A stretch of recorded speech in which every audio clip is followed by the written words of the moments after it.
Looking at our world from a theological perspective. This is the Theology Central Podcast, making theology central.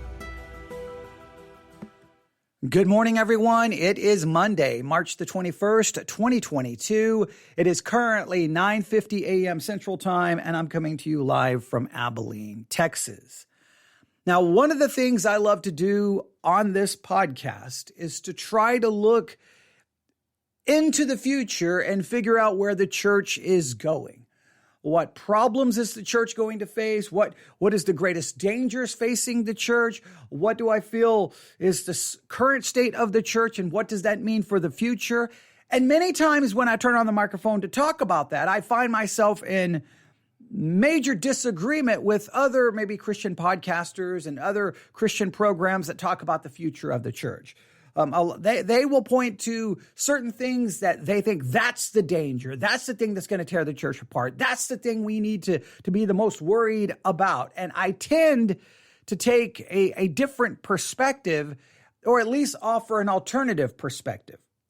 I know that within many conservative churches, they constantly think the greatest threat to the church is progressive Christianity, liberal politics, Democrats, critical race theory, and they think that is what's going to destroy the church. And I personally reject that entire narrative. I completely reject it, and here's the reason why. Liberal churches, where progressive theology may be, where I guess you could try to make some crazy claim that critical race theory is there, or whatever other liberal ideology would be present, those churches that are liberal who are already embracing that, those churches had already abandoned biblical theology. Most of those kinds of churches had already abandoned the inspiration of the scriptures. They'd abandoned so many things, right? So those liberal ideologies are not a threat to those churches because those churches had already abandoned the faith. You're not tearing those churches apart. You're not destroying historical biblical Christianity because those churches have abandoned historical biblical Christianity, which then allowed them to embrace and buy into maybe liberal ideologies and all of these other alternative ideologies because, well, they no longer have biblical Christianity to preach. They got to find something else to teach and preach. So I don't see that as a major threat to historical biblical Christianity in any way, shape, or form. Those churches already left it. So those critical race theory, progressive ideology, liberal, Democrat, none of that is a threat to those churches. They already left Christianity. I've constantly said the greatest threat, I believe, to what we'll call them conservative churches, because conservative churches typically still hold on to some form of a biblical theology, believing the Bible's the inspired word of God, believing Jesus is the eternal Son of God, believing in the doctrine of eternal punishment, et cetera, et cetera, et cetera. Those churches, I believe, are trying to hold on to biblical theology. But I think what happens to them is they become hijacked and infiltrated by conservative politics. Conservative politics come in and they merge biblical Christianity with conservative politics, which ultimately destroys biblical Christianity. And you create this weird political hybrid that claims to be Christianity, but it's more political. I think the greatest threat to biblical Christianity and greatest threat to a biblical church is the hijacking and the infiltration of political ideology from the right. Because we start thinking, Christians start acting and thinking like, let's say, secular conservatives. In other words, Christianity ceases to exist, and it just becomes now just another organization promoting conservative political ideology. That's a threat to Christianity because the liberal side, they already left Christianity. But these are conservative churches claiming to hold on to biblical Christianity. And if they merge with Christianity, a conservative, right-leaning Republican ideology, and somehow try to make that work with Christianity, that will write Christianity out of existence. It will wipe it off the face of the earth. And I know people think that sounds like hyperbole and that I'm exaggerating, but I think that's the threat. Everyone's running around screaming, critical race theory is going to destroy Christianity. And I'm like, no, critical race theory is not going to destroy Christianity. What's going to destroy Christianity is right-leaning politics and ideology that hijack Christianity. And make this very clear. The right-leaning political world simply sees the church as a means to the end. That is their political power. That is them winning victories. They don't care about the furtherance of the gospel. They don't care about scripture, theology, doctrine. They just see the church as, this is a demographic that will vote for us. So let's do a couple of things that they want. Let's make them happy. We get their vote. They don't care at all, ultimately, in any meaningful way about the spreading of the gospel, discipleship, and those types of things. I'm not saying that this is true of every conservative politician. I'm saying in general, the church is just a means to an end. The church constantly, in a sense, prostitutes itself to the politicians so that we can supposedly get some kind of political victory, but we're not supposed to be looking for political victory. We're supposed to be looking for the preaching and teaching of the gospel.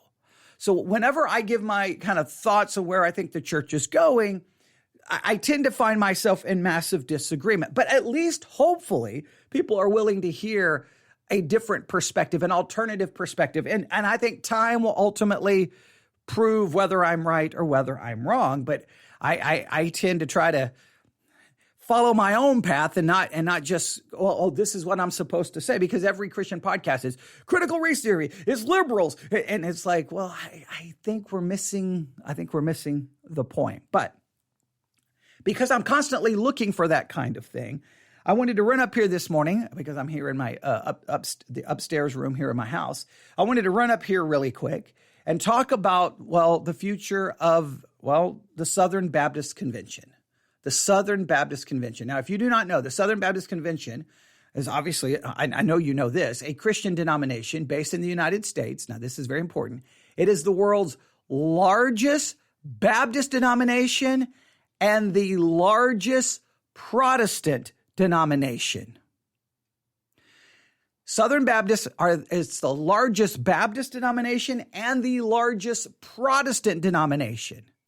So what is happening in that denomination is of great importance and great significance because it may indicate where Christianity is headed. It's smaller than Roman Catholicism, but outside of that, obviously it's the largest Protestant, the largest Baptist, so it has massive amounts of influence. And where it goes kind of gives us an insight to where maybe Christianity is headed. And there is concern whether you believe it's warranted or whether you believe it's all hype and it's all, exaggeration. You'll have to make that determination. But there is concern that the Southern Baptists are headed to basically a civil war, that the Southern Baptist Convention is going to end up tearing itself apart. Now, I don't know if that's going to happen, but I saw the news article and immediately ran up here and wanted to share it with you. And of course, I'm just going to give you the basic information now, and then maybe over time, we will obviously talk about this again. And then your feedback is always important as well. I know we have listeners who are part of Southern Baptist churches. They may have far greater insight into this than I have. I am not a Southern Baptist. So I'm by no means claim to be an expert on Southern Baptist Church, their politics, their procedures, but I know because of their influence, it's important to keep an eye on them because it may give us an indication of where the church is headed. So let's see where the church is going here. All right. Here is the headline. This was published at 1:38 a.m. 1:38 a.m. Headline: Is Southern Baptist Convention fixing to fight like it's 1979? Now, I'm guessing that headline means something to who are Southern Baptist and people who know Southern Baptist history, because obviously there was something that happened in 1979, all right? Obviously, I don't remember that. I don't know exactly what occurred at that point in time, but I'm sure we're going to find out here in this article. So, is Southern Baptist Convention fixing to fight like it's 1979? There's a lot I could say right there, but let's just continue. Once upon a time, Southern Baptist in the Bible Belt communities knew how to talk to people who didn't go to church. Now, this is an interesting way to start the article. So let me read that again. Once upon a time, Southern Baptists and Bible Belt communities knew how to talk to people who didn't go to church. We were dealing with people who were, for the most part, like us, said Baptist historian Nathan Finn. I see here. Everyone understood. They go through all of his credentials, but he's a Baptist historian. I'm not going to read all of his credentials, all right? Everyone understood sweet tea, fried chicken, SEC football. It was easier to talk to people about Jesus. All right? That is, again, still an interesting way to start this story. So we're going to start the story that there was a time that in Southern Baptist Bible Belt communities, you could just talk to anyone about Jesus because there was something common. Everyone had so much in common that it was easier to talk to them. So this seems to be indicating that there's been a shift within culture, especially within the Bible Belt communities. All right, let's see what they have to say here. Things changed. All right. As the greater Greenville Spartanburg welcomed waves of high-tech firms and industries with global brands such as BMW, and then they go through a number of global brands, and many others. Today's newcomers speak German or Japanese. It's not, and this is their words, it's not black folks and white folks from the South. We're past that. The Sun Belt has gone global, and we're more urban. We don't know how to talk to the new people, said Finn. The cultural gaps are bigger. Southern Baptists are better at handling these kinds of issues in foreign missions than in their own communities. All right, this is just an interesting approach. So how they want us to see this is that there's been a change happening within culture, especially within Bible Belt communities. The communities have turned global. People from different parts of the world have come in. Big firms have moved in. And so now the people are very different. So Southern Baptists, they're claiming, are no longer good at talking to those people about Jesus. They may be good at doing it on a foreign mission field, but they're not so good at doing it within their own communities. That's an interesting take. I guess what they're saying is maybe the reason why, I guess maybe this is the way the argument is going. The reason Southern Baptist churches are seeing a massive decline in membership and baptisms is because the communities have changed and the people who are Southern Baptists don't know how to talk to people from different cultures and different backgrounds. That sounds more like an excuse to me than an actual reason. That just sounds like, well, we've got to explain why our churches aren't growing. Oh, I know why. Because look at my neighbor. They speak Japanese and German, and they're not a good old boy from the South. That just seems bizarre to me. I don't know. We'll just see where they're going with this. So that's just an interesting way to start this story, because I thought they were going to talk about what's going on within the convention. Let's see where they end up with this. All right. Finn has been studying this trend and others for years, which led him to write a series of articles in 2009 for Southern Baptist Theological Seminary entitled 15 Factors That Have Changed the SBC Since 1979. So he wrote an article about 15 factors that's changed the Southern Baptist Convention, and I guess one of them is that the communities have changed. Okay. We'll see. Now, he's the historian. He's written the articles. He knows far more than I do. I'm just trying to think out loud about, okay, what's the problem again? What's the problem again? You're like, well, those people are different. We don't know how to talk to them. I'm not trying to mock, but it's almost like that's the way this is it's almost like if you were to read this, it's almost like a parody, right? It's almost like someone making fun of, here's a Southern Baptist. I'm going to use a fake Southern accent. Well, look at that. Our neighbors are not from around here. I don't know how to talk to them about Jesus. It's almost like you're saying that people are so in the South are not capable of building a relationship or talking to someone from a different culture. It's kind of, I don't know. It just seems an interesting way to approach this. Let's see where they go here. Anyone who knows Southern Baptist Convention history gets the 1979 reference. That was when activists backing biblical inerrancy attacked establishment leaders of America's largest Protestant flock, while also supporting causes favored by the surging religious right, electing one SBC president after another during the 1980s. This conservative resurgence helped change the face of evangelicalism. Now, I think it's very true that the face of evangelicalism changed dramatically from 1979 when you had this conservative resurgence within the Southern Baptist Convention. I would ask this.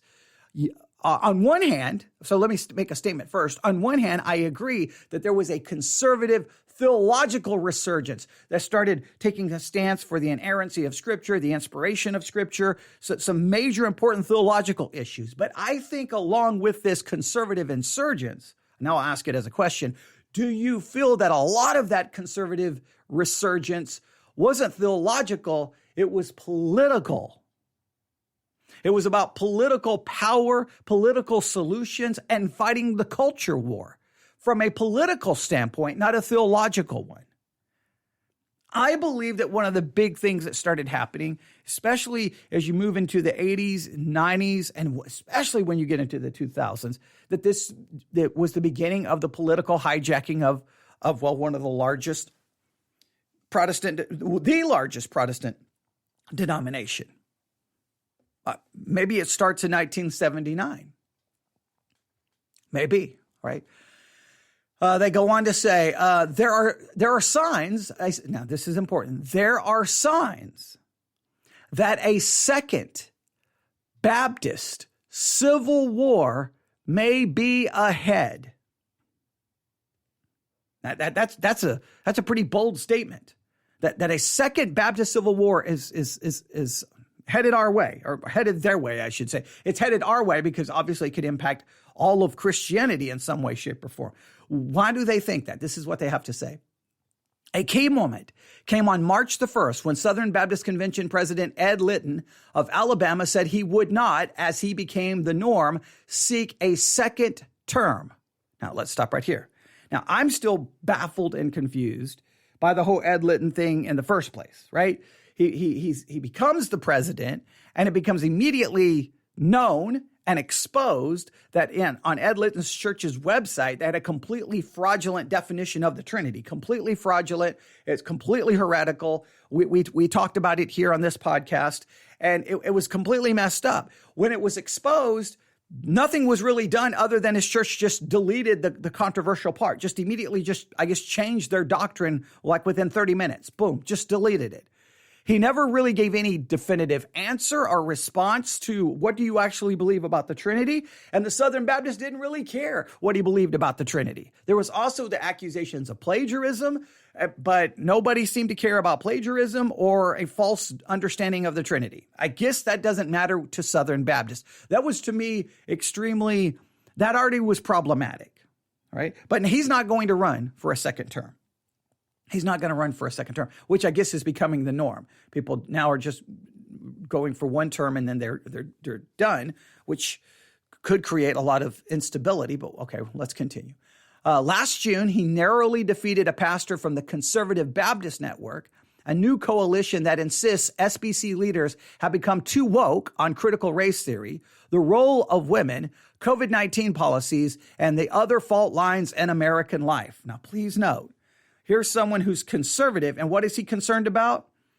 Wokeness, critical race theory, the role of women, COVID-19 policies. Now, other than the role of women, which obviously would have biblical and theological implications, many of those other issues are cultural issues. Cultural issues. But this is sometimes where the focus becomes. The church becomes, we're going to fight this culture war. We're going to fight this culture war. We're going to fight this culture war. And we stop focusing on biblical Christianity. That's the argument I'm going to continue to make. Let's see where they go with this. Finn is convinced that Southern Baptists are, this time around, fighting over how to respond to rapid cultural changes as opposed to the theological disputes of the past. I want you to hear that. Now, the same historian, which I don't quite understand his perspective about Southern Baptists not being able to talk to their neighbor who's different. Okay, that I'm a little perplexed by that. But he acknowledges, or seems to agree, we agree with one another, that this time the issue is not theological, it's cultural changes. The Southern Baptists are focused on cultural changes. Culture is changing. Culture is becoming too woke. Culture is this. Culture, we got to fight these cultural battles. Instead of worried about theological issues, they're worried about cultural battles. And typically the cultural battles are not fought biblically or theologically. They are looked to be fought politically. So then the church looks for whichever politician they think will fight the wokeness or the critical race theory. And then the church is over here, to me, fighting the wrong battle, fighting the wrong war with the wrong methods. We're using fleshly methods. We're using worldly methods, and we're no longer engaged in spiritual warfare. That's where I think is the major issue of the church. Is that where the Southern Baptist is about to go? Well, we'll see what they say here. It is this liberal versus conservatives 2.0. He goes on to say, I think that dog doesn't hunt. We're not even in shouting distance of the biblical issues that were at stake in 1979. I think that what we're facing is a microcosm of the divisions we see in America in general. Now, I want you to hear that. When the church becomes a microcosm of the world, you know the church has gotten everything wrong. When people say, here's the world, see, they're divided all over these cultural issues. They're fighting each other politically. That's the culture. And then someone looks over and goes, well, there's the church, and it's a microcosm of what's going on in the culture. That means the church has lost the plot. That means the church has lost the narrative, and that means we're in trouble. We're in trouble. There's no, when the church is not supposed to be a microcosm of the culture, we're supposed to be counter to the culture. We're to be different. Well, the world is screaming about cultural issues. We are preaching the gospel. We're teaching doctrine and theology. We're calling people to repentance and faith. We're studying church history. We're looking at our own sins and our own failures and trying to see what we can do to move forward. At the same time, Finn said, some themes from his old 15 factors essay remains relevant. For example, back in 1979, most SBC churches remained united by a kind of a brand loyalty when it came to handling worship, youth work, education, publishing, and evangelism. This produced what some called an SBC ethnicity. All right. In other words, back in 1979, there was like a, this is what it means to be Southern Baptist. This is what it means to be Southern Baptist. And everyone kind of just followed that template. And just another thing that just drives me crazy is that churches or denominations are basically handed a template and everyone has to follow that template. But okay, that's a whole different story. Today, these ties have weakened as more Americans, including Southern Baptists, flock into independent, non-denominational megachurches and parachurch ministries that blur the line between Baptist, Presbyterian, Pentecostal, Charismatic, and others.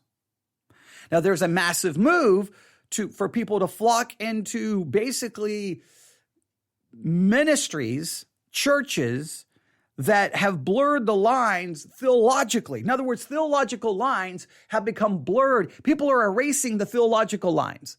And this is very important. When you erase theological lines, you're erasing theological definitions. And once you erase theological definitions, then the faith cannot be defined. And we started talking about this a lot in our introduction to the book of Jude. You may want to go listen to that because this very much is related.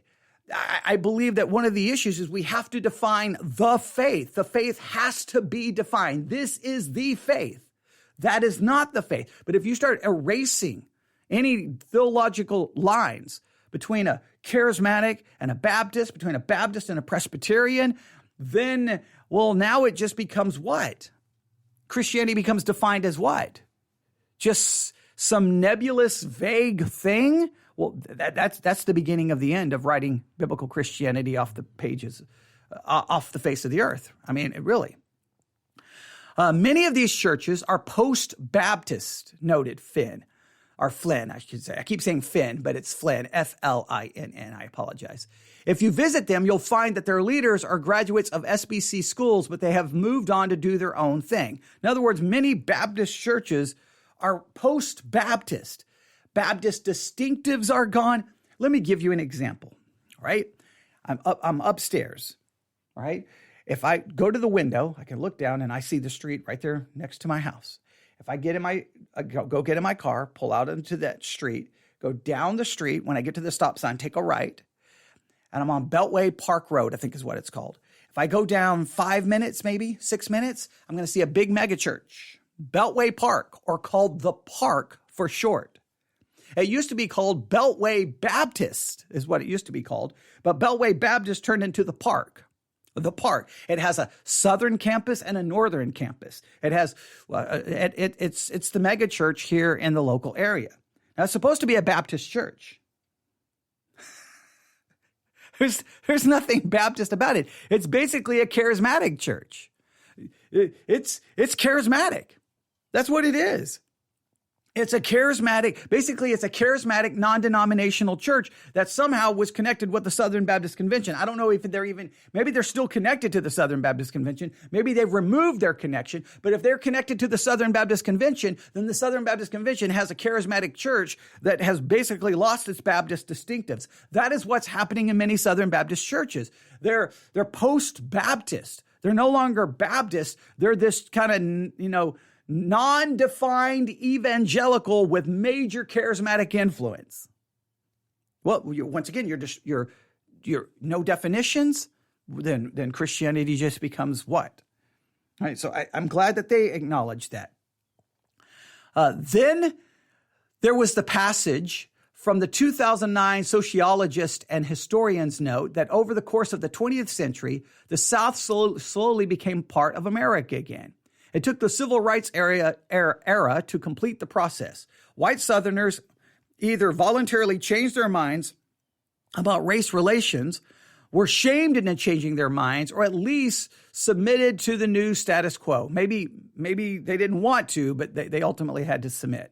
The South became the Sun Belt, and Southerners became Americans, and in many cases, the most patriotic of Americans.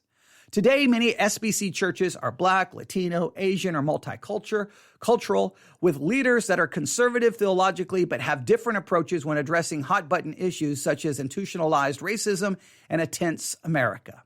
And another change from 1979, these crucial debates take place on Twitter, Facebook, and other digital forums in which success is judged by cliques of true believers. Now, that's, again, we could talk about how Christianity, what has happened to Christianity in light of social media and how theological battles happen there, how everyone's become so divided and mean and hateful and condemning and attacking, and it's just one controversy after another. In some ways, I don't think Christianity, whenever the history books are written, I think they're going to look back at Christianity on social media, and it's not going to be viewed in a positive way. I think Christianity as represented on social media is not that which has glorified God or really brought anyone to Christ. I think it's caused major division and hatred and hurt and fighting. And we that could be an entire podcast in and of itself. What will be the history of Christianity on social media? What do you think that will look like? All right, they go on to say this, last paragraph. These days, we don't talk to Southern Baptists with other points of view until we get to the National Convention, and then we discover how divided we are, said Finn. Well, see, now here they have it F-I-N-N. So above, they have it written F-L-I-N-N, and here they have it written F-I-N-N. Clearly, this article needed an editor, all right? I knew it wasn't crazy. I knew that it said Finn the first time, okay, but I thought maybe I just misread it. All right, here we go. They said the church now is more divided than ever. Cable news channels and concrete information silos on the internet are totally a part of that. In other words, many Southern Baptists, they put themselves in one of these silos, so they only hear what everyone who agrees with them. And then when they get to the convention, then they realize that there's Southern Baptists who don't agree with them, and they're saying that this is going to lead to a possible massive division in the Southern Baptist world. I don't know. Here's my fear. If the Southern Baptist ends up in a civil war, I think it will be more political than it's going to be theological. I think the divisions in the Southern Baptists are going to be political, cultural, not theological. And if that is the case, that to me is the warning sign. Like if we watch the Southern Baptists, we already see Methodists, they're falling apart and dividing. And yeah, we see all of the things happening there. If the Southern Baptists, if we watch it kind of implode, they start fighting, it breaks out into a civil war. What you need to do is step back and go, what's the issue here? And if the issue is cultural, political, not theological, even though they may try to say it's theological, if it's really more political and cultural, that's a bad sign for the future of Christianity, because that will demonstrate that Christianity is literally systematically being written, in a sense, out of existence. And what's replacing it is a politically hijacked monster mutation hybrid. And that is a bad sign for historical biblical Christianity. There's the article. You can draw your own conclusions. You may have your own perspective. There's far more I could say, but I'm going to stop because, I have to stop because in just a few minutes, there's going to be a major interruption happening here. But I'll stop there for now, and we'll just see if this sparks some good conversation amongst everyone and gives us some good points of view. But you can email me, newsif@yahoo.com, newsif@yahoo.com. Everyone have a great day. I'll possibly be back on the air sometime later this afternoon. Thanks for listening. God bless.